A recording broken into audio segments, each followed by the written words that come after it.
Halo, selamat pagi teman-teman semua. Kembali lagi bersama saya, Beni. Kali ini kita akan melanjutkan pertemuan kita yang ketiga. Kemarin kan kita sudah membahas mengenai eh, jenis-jenis pajak, penggolongan pajak. Lalu kita juga telah membahas tentang sistem atau cara pemungutan pajak di Indonesia.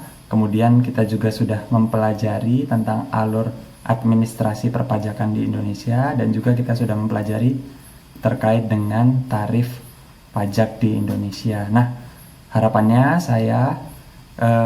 saya kalian sudah memahami tentang materi yang kemarin sudah kita jalani. Pada saat ini kita kembali lanjut ke materi perpajakan. Nah, di sini akan saya berikan data konsepnya. Yang pertama kita akan membahas tentang Undang-Undang Nomor 28 Tahun 2007 yang memuat tentang ketentuan umum dan tata cara perpajakan. Kemudian pada hari ini juga kita akan melaksanakan pembelajaran, yakni membahas tentang Peraturan Pemerintah RI Nomor 24 Tahun 2000 tentang Bea Materai.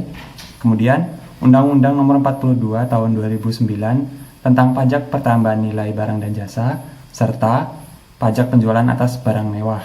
Nah, untuk dua topik di bawah ini akan kita bahas pada pertemuan minggu depan, yakni di hari Selasa, tentang pajak penghasilan dan juga pajak bumi dan bangunan. Nah, langsung saja saya masuk ke materi.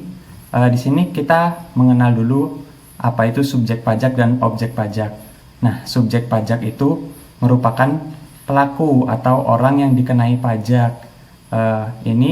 Subjek pajak ini diberikan kewajiban untuk membayar sejumlah pajak. Kemudian untuk objek pajak itu sendiri berarti objek atau sasaran yang dikenakan sebagai dasar pengenaan pajak.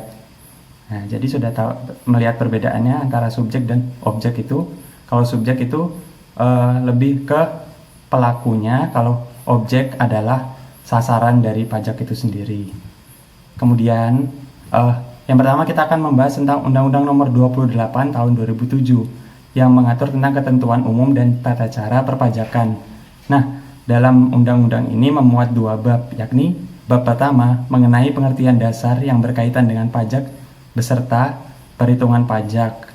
Kemudian bab 2 mengatur tentang NPWP atau nomor pokok wajib pajak, lalu nomor pengukuhan pengusaha kena pajak, surat pemberitahuan dan tata cara pembayaran pajak.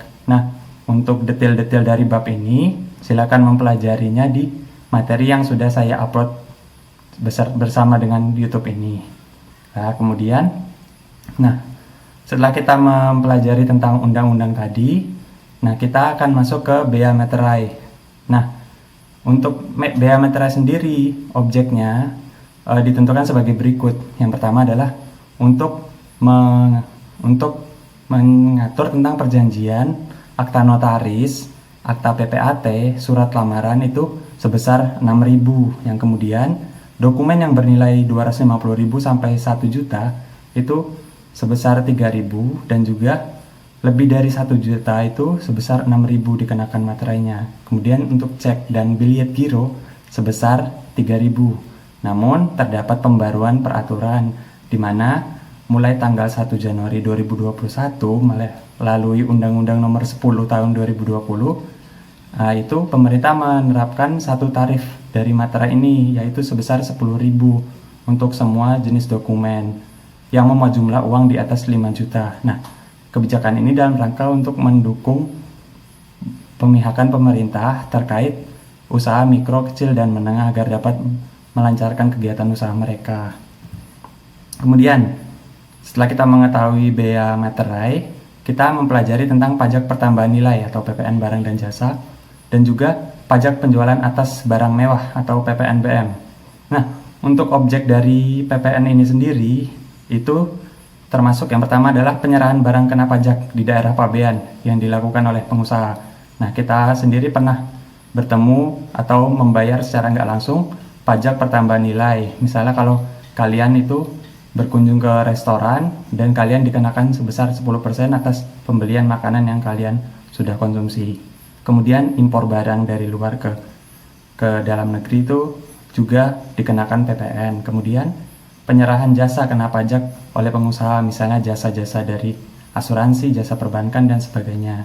Kemudian, pemanfaatan barang kena pajak tidak berwujud itu seperti pembelian nama baik atau hak cipta, atau juga bisa dalam pembelian nama produk seperti franchise, itu juga kena pajak. Kemudian ekspor barang kena pajak oleh pengusaha kena pajak. Nah, selanjutnya tarif dari pajak tambahan nilai itu, menurut pasal 7 Undang-Undang Nomor 42 Tahun 2009, tarif PPN dikenakan sebesar 10%. Nah, untuk ekspor sendiri itu dikenakan 0%. Itu berupa ekspor barang kena pajak berwujud, kemudian ekspor barang kena pajak tidak berwujud, dan ekspor jasa kena pajak. Nah, untuk tarif pajak di ayat 1 itu sendiri dapat berubah juga menjadi paling rendah 5% dan paling tinggi 15%. Dengan perubahan tarif itu diatur oleh peraturan pemerintah, jadi bersifat fleksibel. Namun, selama yang kita ketahui pengalaman kita kan, itu nilai dari pertambahan nilai itu sebesar 10% saja.